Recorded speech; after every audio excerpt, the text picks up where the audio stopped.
I'm excited to have the opportunity to present at the conference this year, and I'm especially excited to be presenting on something that I feel so personally passionate about.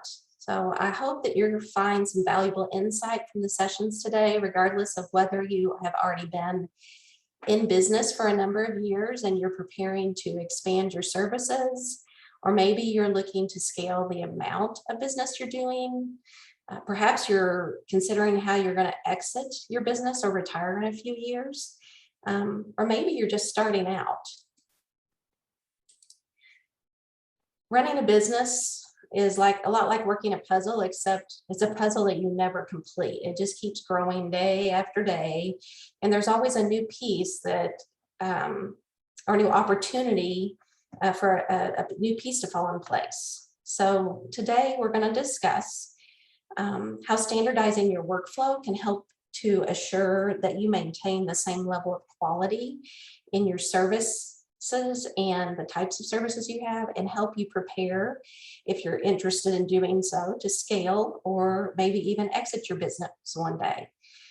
We're also going to tap into the different types of support systems that you may need to utilize to handle your day-to-day business operations. And we're going to explore how technology can be a substantial resource and hopefully give you some things to reflect on about how you currently interact with it. I'm going to start out just telling you this is a lot to cover in 50 minutes. So we planned a follow-up session called Continuing the Conversation on November 16th. There'll be a slide with more information at the end, and then I'm sure you find more information on the conference site with details about that. In that session, you're going to have the opportunity to ask questions, and we can take a deeper dive into some of the more specific areas of interest.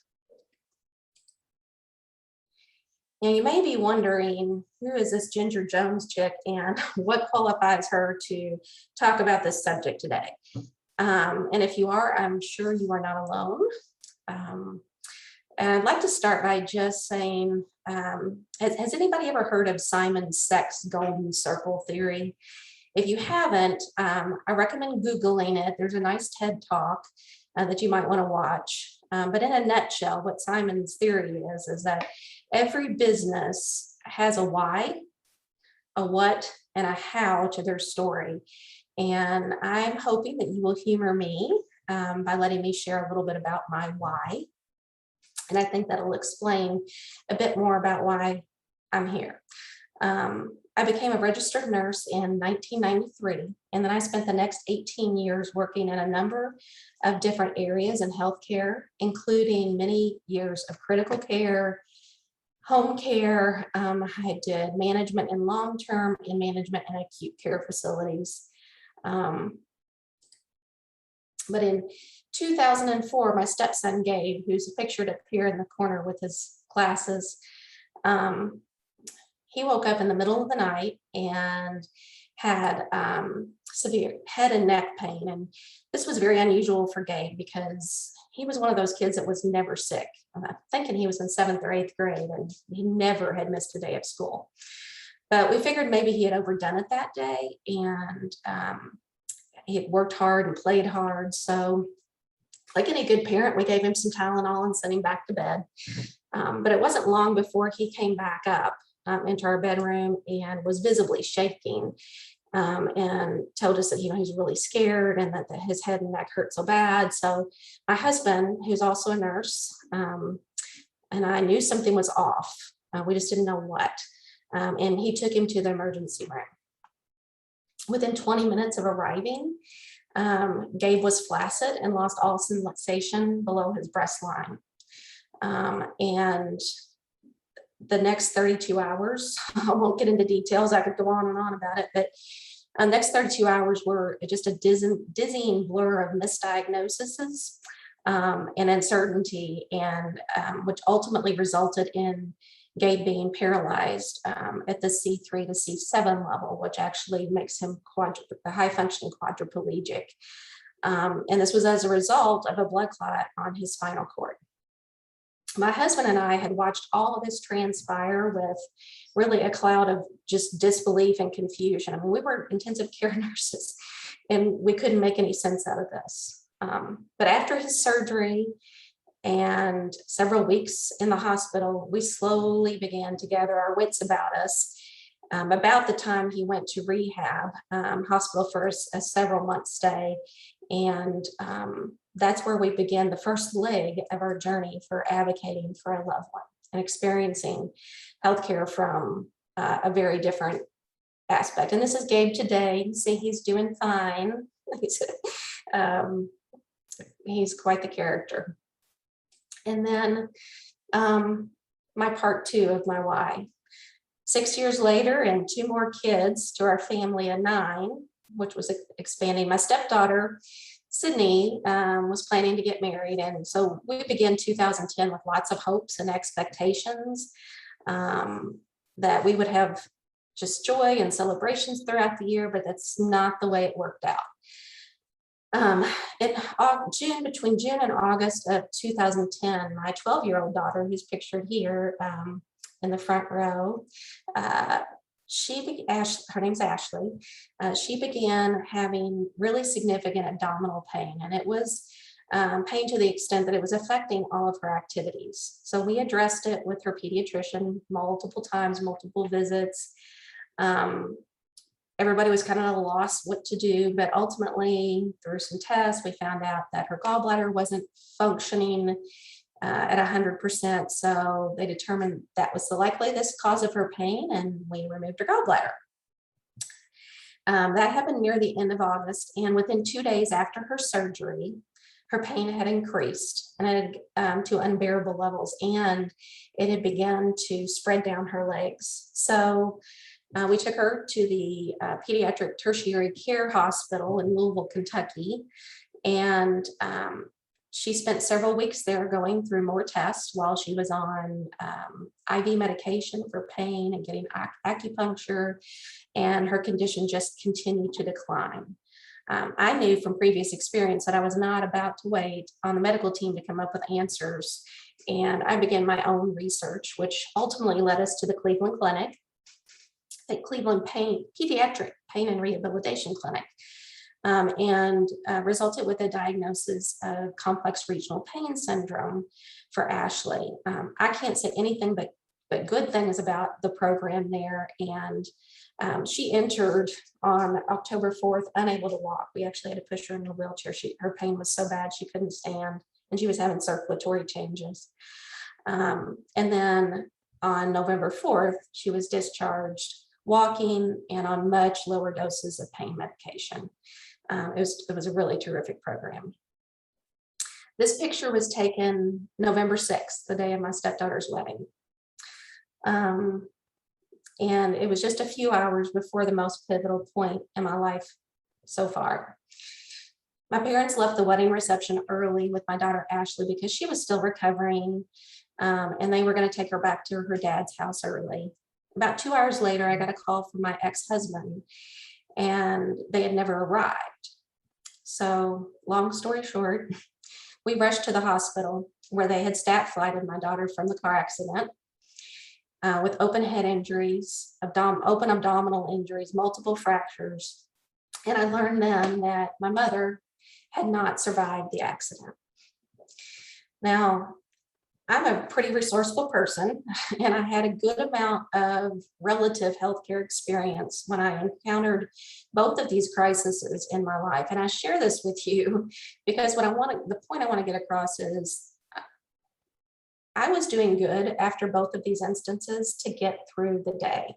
Doing the most basic things consumed my day, and God forbid I had to do some kind of problem solving or higher level thinking.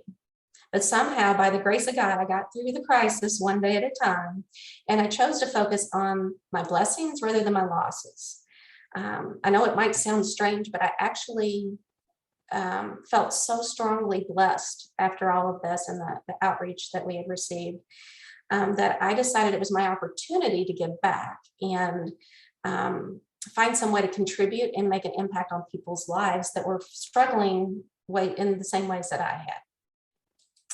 And that is where when my how and what come about. I channeled my desire to make a positive change and my passion for helping people, and persuaded a really good friend of mine to take a leap with me in 2011. And we founded our first company, Diversified Nurse Consultants. We identified as care managers, but we also practiced advocacy. It was just the term that we chose when we launched our business.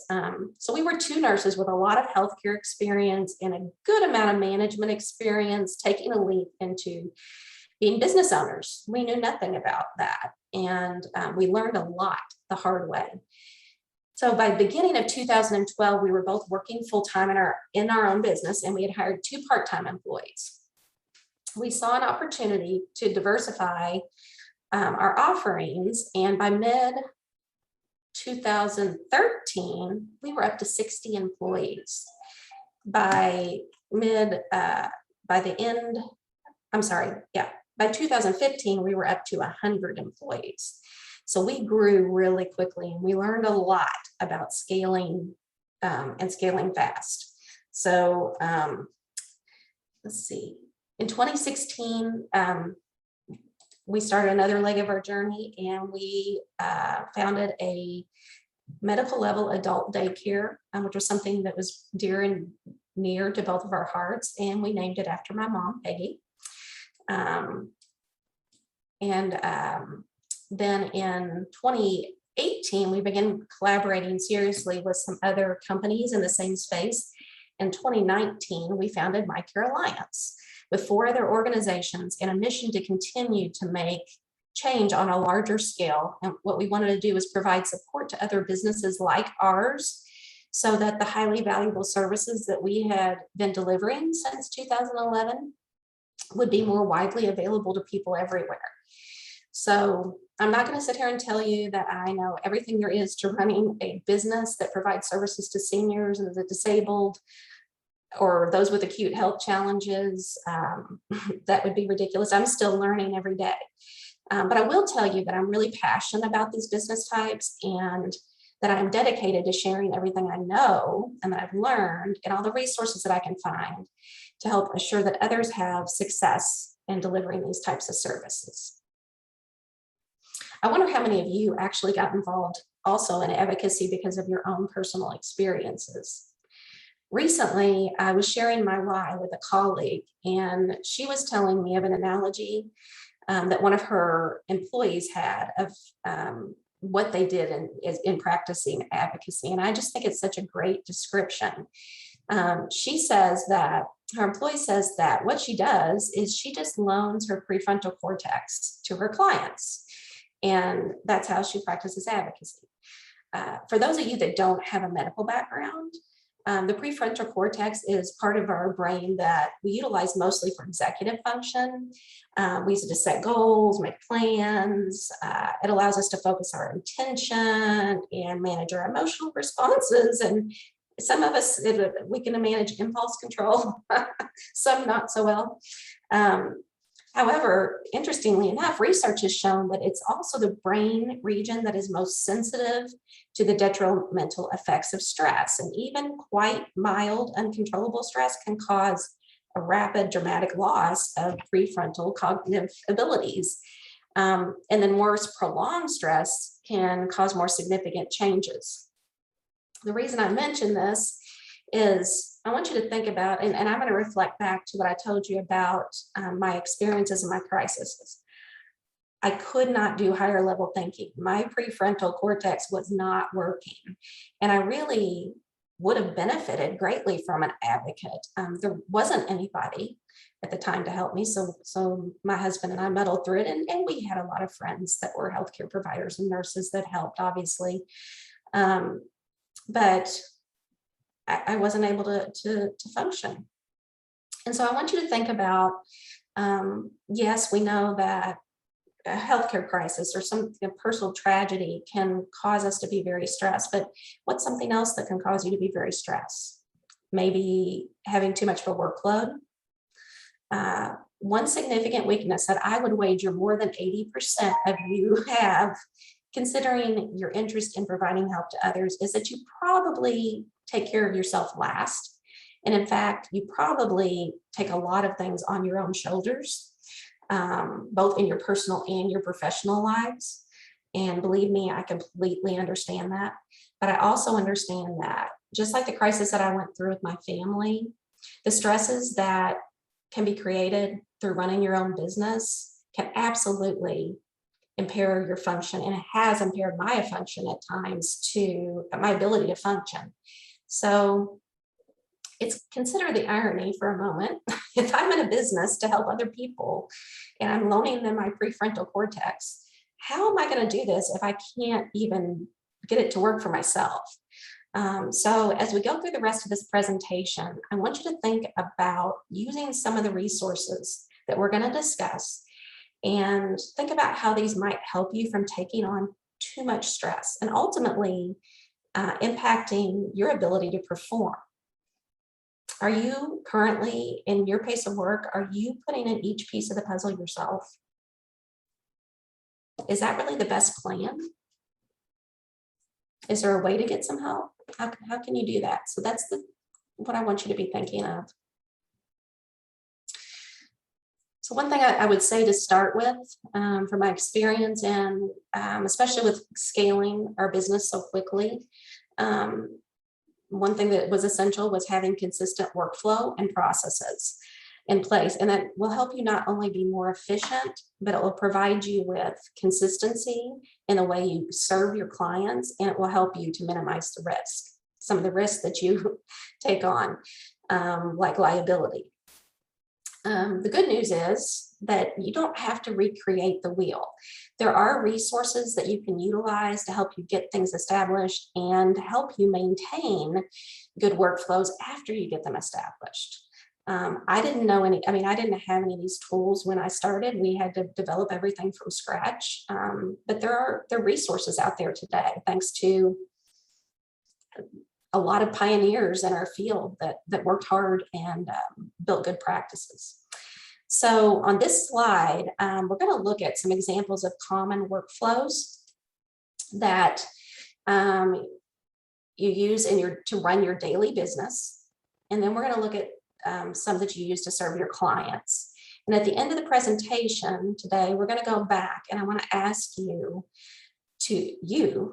not me, to identify some resources that you can utilize to help you establish or manage workflows in these areas. But first, let's look at some of these areas in your business where you'll be having routine workflows. So how do you manage handling referrals when they come in? You really want to have a standard way that you're doing that, whether it's a specific list of questions that you're asking or information that you're gathering, what you're telling them about your prices, how much information you're providing them, billing, how are you handling billing your clients?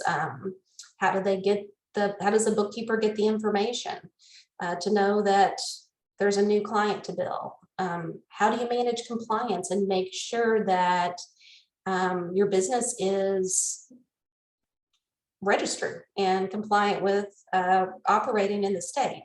Do you have the appropriate types of insurance? Are you maintaining those? Paying taxes? Are you doing that appropriately? You'll have some routines for your marketing activities. Where do you do those? How often? Or do you have social media, LinkedIn accounts, website? How much maintenance does it take? You're going to have some routines to help you manage that. And what things are you going to look at?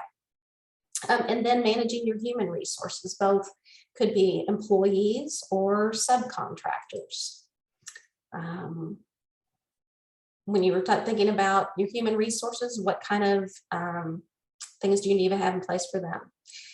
Now we'll talk about your clients. Again, how do you handle initial engagement? Contracting, do you have standard contracts that you use? How do you explain billing and deliver billing to them? Do you have a standard assessment that you use every time so that you're gathering the same information on your clients? And is it easy for you to reproduce? And are you doing it in an efficient way that's saving you time? How do you develop your plans and the plans for what you're going to do with your clients? And how do you provide them recommendations? What's involved in Are you being compliant with HIPAA and privacy laws? Now, technically, if you're not billing, a government payer source, HIPAA doesn't apply to you, but privacy laws do. And in some states, they are stricter than the HIPAA laws. So you really want to be familiar with that. How do you review and evaluate the work you're doing with your clients? How do you record it, store it, and how do you handle follow-up? So those are just a few. This is by no means an all-encompassing list.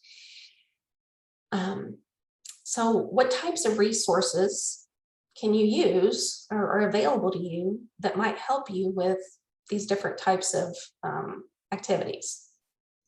So first of all, there's human resources. And we're going to talk a lot further about the human resources. We'll do a little bit deeper dive. It goes without saying that you're going to have to have financial resources, right, to cover your rent and subscriptions and supplies. And I know this may seem too elementary, but I find it helpful to kind of break things down into pieces and be able to look at them. So I hope this is helpful to you. You all possess some intellectual resources, but nobody knows everything. And again, I'm going to ask you, do you have to recreate the wheel? How can you plug in others' knowledge bases into your practice? And how can you find tools and templates that'll work for you? How are you going to stay informed at the top of your practice and continue your education as things change, which they do every day? What about physical resources? What kind of physical resource do you actually require? When is the best time to get them? What are the bare essentials? What are the luxuries? And what types of service resources are available to you? Maybe there are services that are in an area that is not my strongest skill set, which there are a lot of those, I'll tell you right now.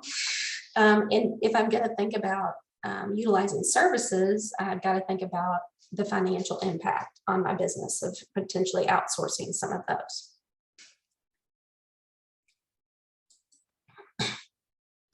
So when I talk about human resources, I am not talking about a department in your company. I'm talking about considering what human resources you need in order to be able to operate your business. And depending on what stage of your business you're in, you have multiple options and things to consider with each option. We're going to talk about 4 main ways that you can consider increasing your human resources. You can increase your human resources by collaborating. You could hire a vendor or engage a vendor. You could hire an independent contractor, or you may want to decide that you want to hire an employee. If you do any of these, I highly encourage you to work with professionals who've demonstrated expertise in this area and minimize your liability by having the correct contract in place. And we're going to talk a little bit more about that. So, collaboration. Not an uncommon word, but have you really taken time to think about the mechanics of it and how you use it in your business? So collaboration occurs both internally and externally in a strong company. But for the purposes of today's presentation, we're going to talk about external collaboration. Some factors that you may want to consider when you're talking about external collaboration are that it can be formal or it can be informal. It can occur it may occur during the course of a conversation with another professional that you're having casually, and you may begin to collaborate, or it can be very intentionally set up with another professional with an agenda and specific objectives to explore opportunities. But it involves the exchange of information, not a one-way street. It's usually 2 ways, exchanging information. And I think this is a piece that too many people get hung up on. Don't be afraid to share what you have learned and what you're doing with others. there is more than enough business to go around, and they're not going to steal your secret sauce. So take time, and I guarantee you, if you use a collaborative approach, you're going to have more referrals, not less. So don't be afraid to do this. I know I was scared to death to tell anybody anything when we first started our practice. I thought, that's my secret sauce, I'm not letting it out of the bag. Also, collaboration opportunities, they can be peer-to-peer, or they may be business-to-business. So a great way to establish peer-to-peer collaboration is by getting involved in a professional organization. I want to stress the word involved. Often people will purchase a membership and they won't take full advantage of the benefits. And one of the biggest benefits that I have found is the opportunities for collaboration. Now, admittedly, conducting a majority of interactions between members virtually these days can hamper creating an organic environment that's conducive to collaboration. And you may have to take much more deliberate steps and be much more intentional to create opportunities to do that. But I do encourage you to take the time to take those steps. Most professional associations have discussion forums, they'll have call-ins, they'll have webinars, many will have opportunity for peer-to-peer learning. And I think they all have some kind of committees that you can volunteer for, which is a great way to meet people and start building relationships. And if I hadn't met some of the people early on that I did in my professional associations who inspired me, and whether they may not have even known that they mentored me, but they did, just through being able to learn from them in an informal way. Another way business collaboration can occur is business to business between two of the same types of companies with common goals, such as it did with the co-founders of My Care Alliance. But I think more often, business to business collaboration occurs between complementary businesses that are serving the same client demographic. I have gathered a lot of invaluable insight by collaborating with complementary services over the years, such as attorneys, trust officers, wealth advisors who managed and were trying to help the same client demographic with similar issues.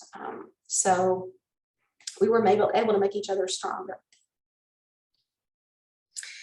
Another way, in addition to collaboration, I would never rule out collaboration, is to access human resources is by utilizing a vendor. And that's a really common way that businesses meet their needs and grow. And vendors are often experts at the services they provide. So it's really great because you don't have to go learn a whole new skill set. And some things that I would take into consideration, and I have taken into consideration and learned the hard way, when you're engaging a vendor is it out of if it's out of your main skill set, definitely think hard about getting a vendor. In the long run, you are going to, if it's a good vendor, you're going to have cost savings, your efficiency is going to be much greater. And because of those two things, your stress is going to be lower. But finding a vendor can also be very time consuming. I can't tell you the number of services that over the years that I have vetted and the people that I've spent time talking to and trying to explain to them my business model and what we do and what I needed from them, and understand what they did and what they had to offer. It's very time consuming. And then, you know, you got maybe a 50-50 shot of it going well. And that's one of the reasons why that My Care Alliance provides, as one of our essential services, provides vendor services. And we offer them directly, either through our own employees for things like billing and bookkeeping, or through our partners that we've already vetted. for things like payroll, human resource management, insurance, risk management consulting, business coaching, those kind of things. So an important thing that you don't want to overlook if you do decide to engage a vendor, is you want to make sure that you have an agreement, a good agreement in place. Now, you don't want to be ridiculous about this. Now, an example of ridiculous is probably about a year into our first business, we had an attorney, and he wanted to see every contract that we negotiated with every vendor, including Verizon and AT&T.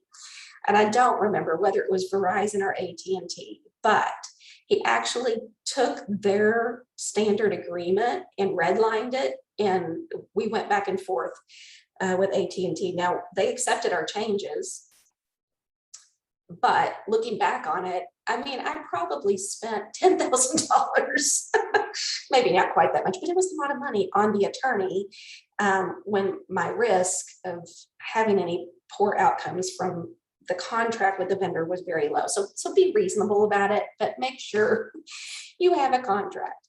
And in the basis of it, the basic elements that it needs to have is you need to make sure that it talks about the scope of services and products that you're going to be receiving or providing if you're the vendor, the contract, the length and duration, the pricing and how it's going to be paid, how you can get out of the contract, what are the provisions for that, and if you are sharing any privacy, personal information or personal health information, you probably want to go ahead and have a business associates agreement in place. If you are held to HIPAA, you must have a business associate agreement in place. But I think it's good practice as a standard to go ahead and put one of those agreements in place. My 2 cents worth is that it's better to avoid an unfair contract rather than sign them and pay the consequences later. So make sure you have this outlined. And most vendors that are, well known are going to have their own contract, but read through it and make sure it makes sense to you. Another thing that you might consider is subcontracting, and subcontracting can be a great resource, especially if you want a resource that you can use without breaking the bank. But if you're going to use this route, there are several things to consider. Both the IRS and the Department of Labor and the state, many states have laws that were put in place specifically to protect employees. And these laws require you as a business owner to properly classify the people working for you. So you might be thinking, oh, well, I'm not going to hire anybody. I'll make them all independent contractors. That doesn't help you because you can't classify them as an independent contractor if they don't fit into the definition provided by these entities. Unfortunately, there's not one single test that determines if somebody is an independent contractor or must be an employee. There's several tests, and you can find these. There's resources out that you can access. The IRS originally had a 20-factor test of 20 questions that you go through and ask to help you determine, if this person qualifies as an independent contractor. They've now reduced it to 11 factors that are in 3 different categories. And we could spend hours talking about this, so I'm not going to do a deep dive, but I do want to, if you are interested in the contractor versus employee debate, I have about an hour-long webinar that we did through My Care Alliance with an HR professional that dives much deeper into it. But be aware of that. Independent contractors should have their own insurance coverage, liability and professional insurance coverage. And that's another determination. If you've got employees, you're responsible for the insurance. And again, you want to make sure that you have a thorough contract in place. Let's see. I got off what I was going to say. So your contract, you need to make sure at minimum it should include, I know this is very elementary, the names of the contracting parties, what services the contractor is going to provide, a list of what's included in the fees and any specific actions that are going to be taken, a disclaimer of liability, determination of the scope of the project. You don't want to be liable for something your independent contractor does, so you want to make sure that's in your agreement. The length of the contract, how long is it going to last? How is work going to be submitted? What expectations are regarding communication, working schedule, product delivery. Non-compete clause is a big thing to have in there. You don't want to hire an independent contractor and then have them take your customer away. And confidentiality. This is where it will protect your secret sauce, because they're going to get in and actually see, most likely, the internal operations a little bit more in depth than if you were just collaborating with somebody. One of the big essential pieces that I found that was really necessary to get the results I wanted when I was hiring a subcontractor was being able to provide them with a clear understanding of what I wanted them to do and how I wanted them to do it and how I wanted them to provide me feedback. So having some training in place, and it doesn't have to be in depth, but basic training about your workflows and your expectations can help you have a much more successful contractor arrangement on both sides of the agreement. It's a little tricky because there are some of those indicators that help you determine what class, if somebody can be in the class of a contractor. Says that they should be somewhat independent, so you can't dictate everything that they do. Like if you require them to clock in and out, they may not be able to be an independent contractor. So again, be sure and look at that. And before you set up, either hire anybody or set up an independent contractor agreement, I just really encourage you to talk with an HR professional. You don't have to have them on staff, but there are people that experts that you can talk to, and we can help you out with that. There's also many things to consider when you're hiring an employee. So first of all, you might have to hire them if they don't qualify according to classify as an independent contractor. You might be hiring somebody because you need somebody that can provide you with guaranteed hours, or you need complete control over their schedule or their work product.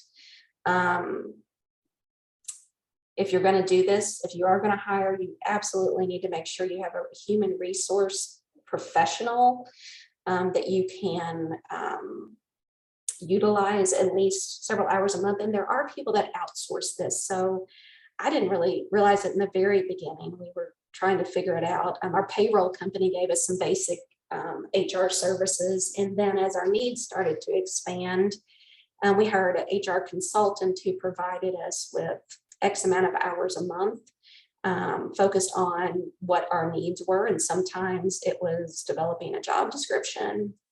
Sometimes it was handling an issue with an employee or a termination, which thank God we didn't have too many of those, but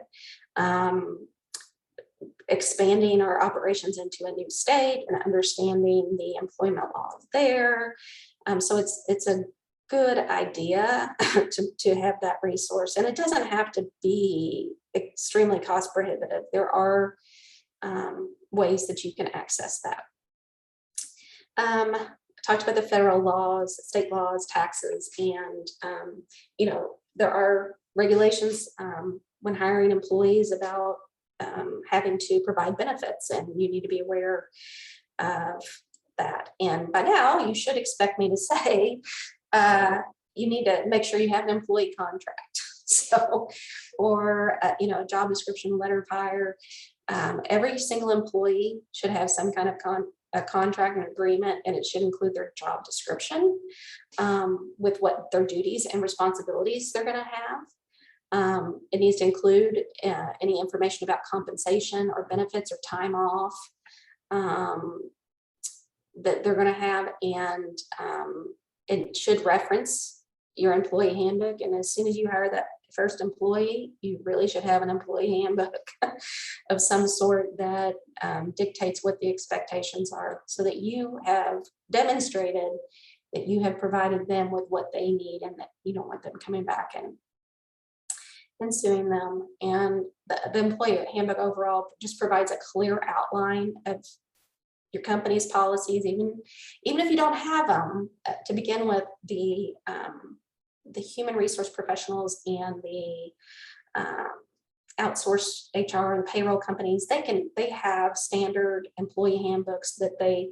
can give to you, and they'll put in your specifics. It's kind of they're templated.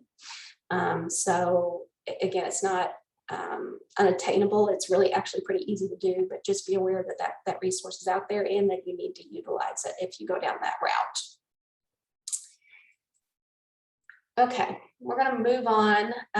We're about 9 minutes left, I think, and I want to make sure that we touch on utilizing technology as a resource, and hopefully utilizing it in a way that you work smarter, not harder. So we could spend a long time talking about technology, but for the purpose of this presentation, I want to talk about it in the way that we can use it to improve our productivity by managing our projects, by tracking time, by accurately and timely billing, and collecting our revenue, by improving our communications internally and externally. The financial benefits, I already said, improved collections, can also help you identify wasteful spending. You can actually use it to help create a new income stream. So maybe there's a piece of the technology that, such as we have, that you want to provide some social engagement tech tool to your clients at home, or some remote monitoring to them to help their families know that they're okay at home and help them remain independent. It can be used to create a whole new service line for your business. How do you use it to stay competitive with the industry as a whole, your competition, and your customers' expectations of how you're going to communicate with them? And then the benefits of working with it to make sure that you have protected your documentation, that you're utilizing it to help improve your compliance and decrease your liability.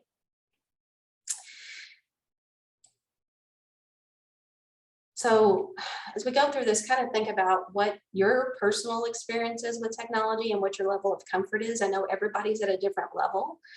We're going to talk about some of the most common ones that we all use and how they can help us work more efficiently, and thinking about the timing of when you implement these, sooner or later, and how they can help you. So some of the more common technologies that you're going to see in almost every business, you're probably going to have an email system or some way to email, and you want to make sure that in your emails, if you're gathering any personal information from your clients, that email should be encrypted. And both, for example, Microsoft and Google is very common to everybody. They both have a subscription that you can get that is HIPAA compliant, and will allow you to do things like encrypt your emails. These aren't expensive. You can get your basic Microsoft subscriptions starting as low as $5 a month, and then probably going to need your suite of Word and PowerPoint, and maybe Excel sheets. My Career Alliance has resources for these as well. We also provide QuickBooks. You're going to have some bookkeeping software. I talk to people a lot that are starting new companies, and I hear, well, I'm keeping it on paper now, and then I'm going to start when I get busier, I'm going to go to technology. I understand that thought process because you think, I don't want to spend money till I'm making money, but the cost of these things are so low. And when you get busy, you're not going to have time to do it. And you are going to spend so much more time going back and trying to import information. If you need to apply for a loan, you're going to have to go back and get records and documents to do your taxes. You're going to have to do this. So just, if you do nothing else, start with a bookkeeping system from the beginning that is set up right, that you have your chart of accounts in there right. Save yourself a headache. If it's not your forte, get somebody to help you. We can help with that. Do it every day. And again, I've got resources. I've got webinars that if you contact me, we can give you a webinar on setting up managing your finances and setting up your books. And of course, everybody's going to have some kind of phone or internet service. So your Verizon or AT&T. I think these are the essential ones that you really can't do without. I also prefer the cloud-based software systems because they're downloadable. You can access them from anywhere. You're not locked into having them on a PC. And then when you're remote or you're out in the field, you can't access them. So that's my 2 cents on essential technology. These are examples I wanted to touch on of 3 technology software platforms that have vendors that really were specifically designed originally to help with advocates and care managers run their business. And there's all kinds of things in here that can help improve your activity, your productivity, such as customized forms that you might use for assessments that keep you doing things standard way every time. It's not paper, so you check. It's in the system. It's cloud-based, it's backed up, you have it forever, it protects your liability, and it saves you time. There's ways in many of these, some of these systems that have very advanced reporting, so you can go back and extract key information for analytics and just ease of access and use. Without having to dig through a pile of papers and look at notes or store paper. And if you store paper, and again, you're going to have personal information on it, it needs to be locked up all the time and secured. So personally, I like being able to have it cloud-based. I like it cloud-based because if I have staff or have to share approved information with somebody in order to provide a service to the client, they have access to the information that I've approved. That most of these have adequate place for document storage for both your client's records and your company documents. They can serve as electronic health records with a place to have medication and all the contacts and insurance informations. If you want that, even if you don't intend to use it as an electronic health record, dividing the information out into categories is very, very helpful. They have care plans that are designed to help you decide and communicate how you're going to deliver the products and services to your clients. And as far as project management, like our system has the ability to assign to-dos and tasks and allow you to keep yourself on track and manage appointments and schedules. And so these can be very helpful. The entry price for all 3 of these is very low. So please make sure and look into that. I'm running short on time, so I'm going to kind of whip through. I'm curious how many of you have taken time to actually write out what you do. And you might be saying, well, I know I don't need to do that. It's only me. So why would I write everything down? Well, that might be okay if you never intend to use a subcontractor or you never intend to sell your business. You never intend to take a vacation or a break. But if you want to do one of those things, you might consider writing down some of the essential functions of your business. If you have employees, your employee handbook will cover some of this, but it's not going to cover everything.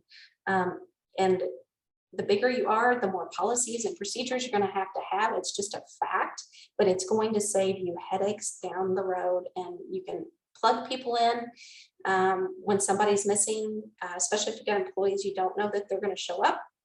What if something happens to them? You don't want to lose all the secret sauce of how they do what they do well. So write it down. And there's multiple ways that you can source this, and we can dive deeper into this in our continuing conversations. Two big things I would make sure you write down is how you handle your PI and your PHI, and that you're to make sure that you are in compliance with privacy laws. It'll help keep you on track. And if you ever have a breach, you'll know what to do. You'll do it well, and it will help minimize your liability by demonstrating that you have taken reasonable steps and actions to prevent a breach. We could go on and on. Again, I hope we have time to dive into this a little bit more. And again, this slide presentation will be available to you. I know we went through this kind of quickly. We've covered a lot of information, but did we identify some resources in our initial conversation here that you can use to help establish or manage some things that you might need to do for your business?